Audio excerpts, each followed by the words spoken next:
प्रधानमंत्री मोदी मिशन 400 के लिए लगातार काम कर रहे हैं, बल्कि बीच जा रहे हैं और पब्लिक के बीच जाके जनता से संवाद भी कर रहे हैं। और मोदी का फोकस उन राज्यों में ज्यादा है जहां पर बीजेपी का परफॉर्मेंस पिछली बार ज्यादा अच्छा नहीं था। मोदी बिहार गए, बंगाल गए, मध्य प्रदेश भी गए। और प्रधानमंत्री मोदी जब प्रचार कर रहे हैं तो राहुल गांधी वीडियो क्यों बना रहे हैं? 4 जून को कोडवर्ड क्या है और 4 जून का जो कोडवर्ड है उसके पीछे की कहानी क्या है, ये आपको समझाते हैं इस रिपोर्ट के जरिए।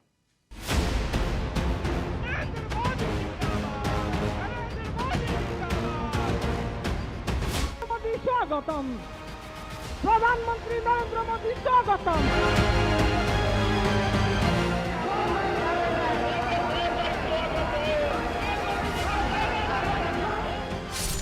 क्या नरेंद्र मोदी की गारंटी से इंडी अलायंस के नेता डर गए हैं? क्या नरेंद्र मोदी की गारंटी पर इंडी अलायंस बैन लगाना चाहता है? भ्रष्टाचारियों को बचाने के लिए क्या विपक्ष एकजुट हो रहा है? मोदी कांग्रेस के घोषणा पत्र को तुष्टीकरण पत्र क्यों बता रहे हैं? अपनी गारंटी पूरा करने के लिए नरेंद्र मोदी कौन सी जीतोड़ मेहनत कर रहे हैं? मोदी ने क्यों कहा गरीब का बेटा मोदी गरीब का सेवक है? अरे इतने डर गए हो क्या? अरे मोदी की गारंटी से घबरा रहे हो क्या?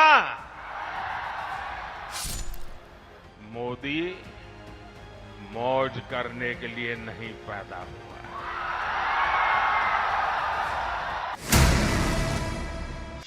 ये प्रधानमंत्री के भाषण के कोडवर्ड हैं। पहले चरण की वोटिंग में सिर्फ 12 दिन बचे हैं, लेकिन मोदी और मोदी के विरोधियों की 12 घंटे की टाइमलाइन देखकर ही समझ में आ जाता है कि किसकी लहर है, किसकी हवा है और कौन जीत रहा है। नरेंद्र मोदी 2047 का विजन दे रहे हैं, पब्लिक के बीच अपना परसेप्शन दे रहे हैं, लोगों को बता रहे हैं कि तीसरे टर्म में वो क्या करने वाले हैं। मोदी मोदी मोदी मोदी मोदी। लेकिन विरोधी क्या कर रहे हैं? कांग्रेस की टाइमलाइन पर अपने नेताओं का प्रचार कम और मोदी पर हमला ज्यादा दिख रहा है। कांग्रेस 24 के चुनाव को भी 19 की तरह लड़ रही है। मोदी के लिए वही सस्ते जुमले, कभी महंगाई मैन, कभी नौटंकीबाज, वही पुराना नैरेटिव। मोदी लोकतंत्र का खात्मा करना चाहते हैं।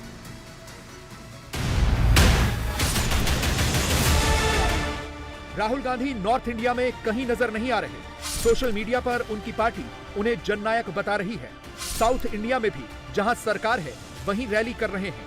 ये कल की तेलंगाना की तस्वीरें हैं जिन्हें सोशल मीडिया पर डालकर कांग्रेस उन्हें भावी पीएम प्रोजेक्ट कर रही है। अब आज नरेंद्र मोदी ने बड़ा दावा किया है। राहुल गांधी का नाम तो नहीं लिया, लेकिन यह साफ साफ कहा कि इंडी अलायंस में फूट पड़ चुकी है, क्योंकि अलायंस के एक बड़े नेता ने चुनाव प्रचार से इनकार कर दिया है। मोदी का आरोप है कि इस नेता ने खुद को पीएम उम्मीदवार घोषित करने को कहा है। यह भी कहा कि इंडी गठबंधन अपना नेता ही तय नहीं कर पा रहा।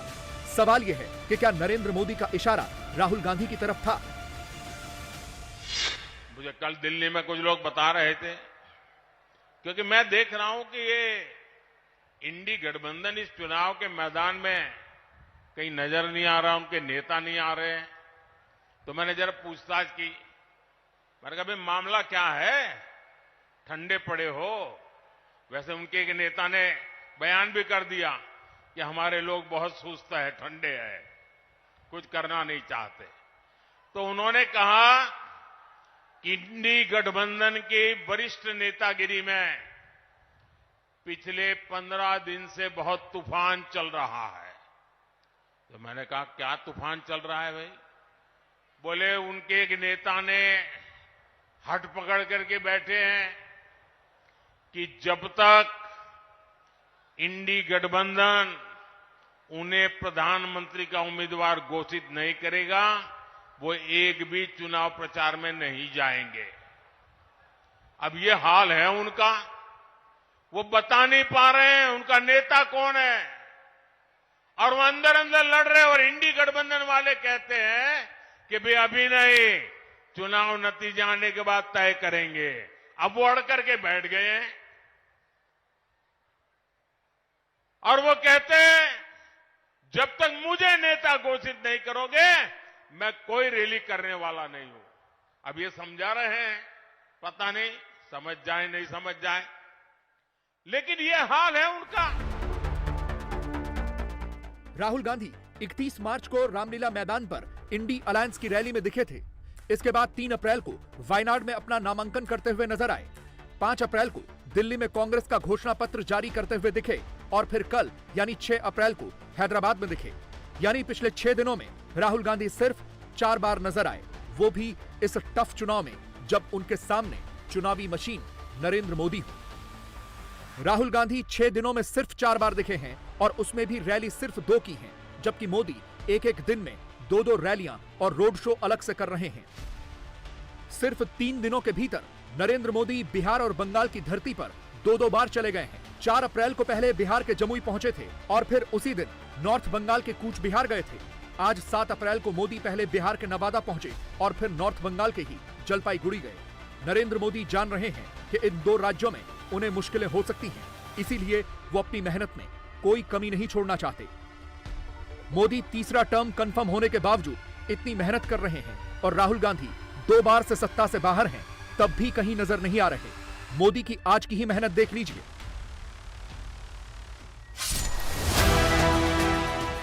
दोपहर में 12 बजे बिहार का नवादा, फिर दोपहर के 3 बजे नवादा से 486 किलोमीटर दूर पश्चिम बंगाल का जलपाईगुड़ी और फिर शाम को 6:30 बजे जलपाईगुड़ी से 1171 किलोमीटर दूर मध्य प्रदेश का जबलपुर। सियासत के सुपर संडे में यह मोदी की मेहनत का मैप है। मोदी फुल फोर्स से चुनाव लड़ रहे हैं, इसीलिए तो मोदी कह रहे हैं कि मोदी का जन्म ही मेहनत के लिए हुआ है, मौज के लिए नहीं। इतने सारे काम हुए, कोई ये कहेगा यार मोदी जी बहुत हो गया, इतिहास में नाम हो गया, अब तो आराम करो। मेरा उनको जवाब है, मोदी मौज करने के लिए नहीं पैदा हुआ है। मोदी मेहनत करने के लिए ही जन्मा है और वो भी 140 करोड़ देशवासियों के लिए। अब तक बहुत हुआ है, बहुत किया है, लेकिन मोदी का मन तो यही कहता है कि ये तो अभी ट्रेलर है।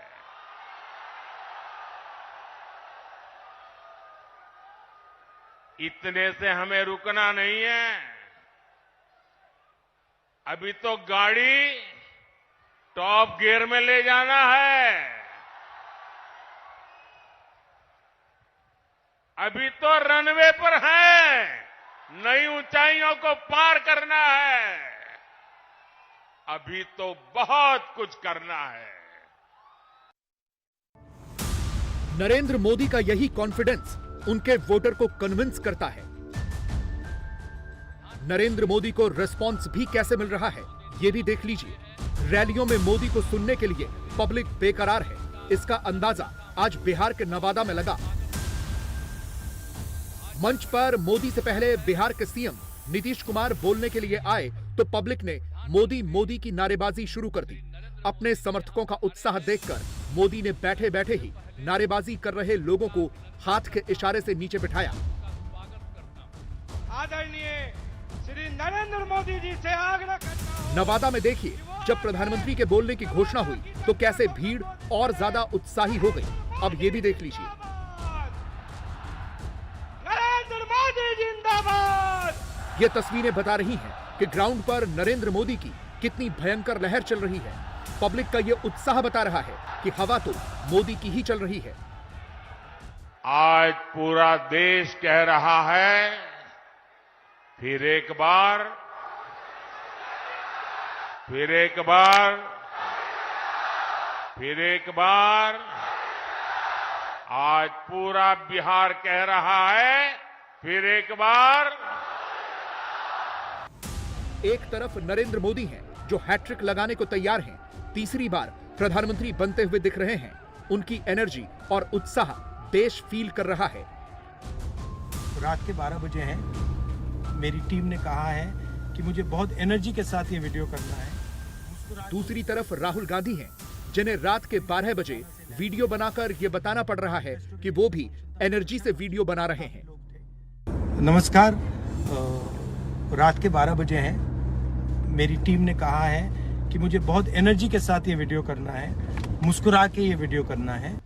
मोदी और राहुल गांधी में यही फर्क है। देश को समझ में आ रहा है कि हवा और लहर किसकी चल रही है। मोदी बिहार में होते हैं तो ये सुनिश्चित करते हैं कि वो जो कह रहे हैं वो मैसेज आरजेडी तक जरूर पहुंचे। लालू यादव चारा घोटाले में सजा याफ्ता हैं। रेलवे में नौकरी के बदले जमीन घोटाले की ईडी जांच कर रही है, जिसमें परिवार के कई सदस्य आरोपी हैं। इसीलिए नरेंद्र मोदी बिहार की धरती से भ्रष्टाचार और भ्रष्टाचारी नेताओं के खिलाफ भी हमला करते रहे। जनता के सामने नैरेटिव रख रहे हैं कि भ्रष्टाचार हटाओ या भ्रष्टाचारी बचाओ, किसे चुनोगे। पूरे देश में चुनाव की हलचल बढ़ रही है, लेकिन ऐसा चुनाव है जिसमें विपक्ष के लोग गठबंधन बनाकर भ्रष्टाचारियों को छुड़ाने की रैली तो कर रहे हैं। और हालत देखिए, दो खेमे, दोनों के विचार देख लीजिए। मैं कहता हूं भ्रष्टाचार हटाओ, वो कहते हैं भ्रष्टाचारी बचाओ। आप मुझे बताइए, देश तोड़ने की बात करने वाले भ्रष्टाचारियों का समर्थन करवाने वाले, सनातन धर्म को खात्मे की बात करने वाले, इन लोगों को बिहार माफ करेगा क्या? बिहार माफ करेगा क्या? कांग्रेस, आरजेडी आपका एक भी वोट पाने के हकदार नहीं है। इन लोगों को सत्ता और भ्रष्टाचार की लत लग चुकी है। प्रधानमंत्री मोदी को जवाब देने के लिए तेजस्वी यादव ही आगे आए। पिछले हफ्ते ही तेजस्वी दिल्ली के रामलीला मैदान भी पहुंचे थे। अरविंद केजरीवाल के लिए रैली करने के लिए दिल्ली से लेकर बिहार तक तेजस्वी यादव समेत पूरे विपक्ष का नैरेटिव एक ही है। मोदी ईडी सीबीआई से डरा रहे हैं, फंसा रहे हैं। जो नेता भाजपा के सामने लड़ेगा उस पे ये अपना ईडी सीबीआई इनकम टैक्स छोड़ देते हैं कि डरो, नहीं तो छापा मारेंगे। हम लोग डरे वाला है। जब लालू जी नहीं डरे तो लालू जी का लड़का डरेगा।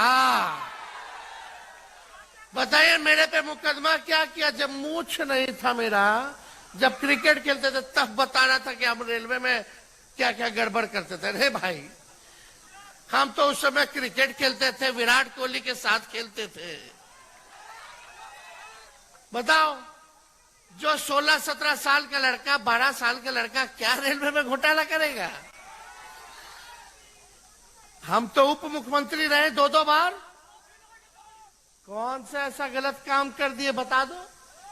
5-5 डिपार्टमेंट संभाले। लेकिन असली खेल नैरेटिव का ही है। जिसका नैरेटिव पब्लिक को समझ में आएगा, जीत उसी की होगी। और अभी का चुनावी माहौल देखकर तो ऐसा लग रहा है कि मोदी का नैरेटिव सेट हो चुका है। मोदी इसी नैरेटिव पर 400 पार की राह पर निकल चुके हैं। मोदी 24/7 फॉर 27 का जब जिक्र कर रहे हैं तो उनका मतलब है कि 2047 तक विकसित भारत के लिए वो 24 घंटे 7 दिन मेहनत कर रहे हैं। मोदी गरीबी खत्म करने की बात करते हैं तो दावा करते हैं कि 2014 के बाद उन्होंने 25 करोड़ गरीब लोगों को गरीबी से बाहर निकाला। मोदी अब तो गारंटी देते वक्त नया दावा भी करने लग गए हैं। वो कहने लगे हैं कि अभी तो सिर्फ ट्रेलर दिखा है, बहुत कुछ होना बाकी है। मोदी की ये गारंटियां कांग्रेस, आरजेडी वाले, इंडी गठबंधन वालों को परेशान कर रही है। उनको पसंद नहीं आ रही है। इंडी गठबंधन के एक बहुत बड़े नेता ने कहा कि मोदी जी, आपको जो गारंटी देता है उस पर बैन लगना चाहिए। अरे इतने डर गए हो क्या? अरे मोदी की गारंटी से घबरा रहे हो क्या? ये लोग कहते हैं और कानून को जानकर कह रहे हैं कि मोदी का गारंटी देना ही गैर कानूनी है। मेरे देशवासी, आप इस देश के मालिक हैं, आप मुझे बताइए, क्या मोदी गैर कानूनी काम कर रहा है? क्या गारंटी देना गैर कानूनी है? क्या मैं मेरे देशवासियों को मेहनत करने की गारंटी देता हूं तो क्या मैं गुनाह करता हूं? मैं मेरे देशवासियों को यह कहूं कि मैं 24 घंटे काम करूंगा तो क्या ये गुनाह है? मोदी गारंटी देता है, उसको भी उन्होंने गुनाह बना दिया। अरे भाई, मोदी गारंटी इसलिए देता है क्योंकि उसके पास गारंटी पूरी करने का मादा है। मोदी सारे विरोधियों से अकेले ही भिड़े हुए हैं। उनकी मैसेजिंग सबके लिए होती है। बिहार में होते हैं तो लालू तेजस्वी आरजेडी निशाने पर होती है। बंगाल पहुंचते हैं तो दीदी से लोहा लेते हैं। नवादा के बाद प्रधानमंत्री जलपाईगुड़ी पहुंचे। मोदी बंगाल में भी खूब मेहनत कर रहे हैं क्योंकि उन्हें पता है कि अगर मोदी की हवा को कहीं ब्रेक लग सकता है तो वो पश्चिम बंगाल ही है। पश्चिम बंगाल में ममता बनर्जी मोदी की लहर को रोकने की पूरी कोशिश कर रही हैं। वेस्ट बंगाल में पूरी लड़ाई है योजनाओं की। ममता बनर्जी ने अपने वोटर को बहुत सी लाभकारी योजनाएं दी हैं और इनमें सबसे ज्यादा गेम चेंजिंग योजना बताई जा रही है लक्ष्मी भंडार योजना, जिससे ममता बनर्जी की महिलाओं में पैठ और गहरी हो गई है।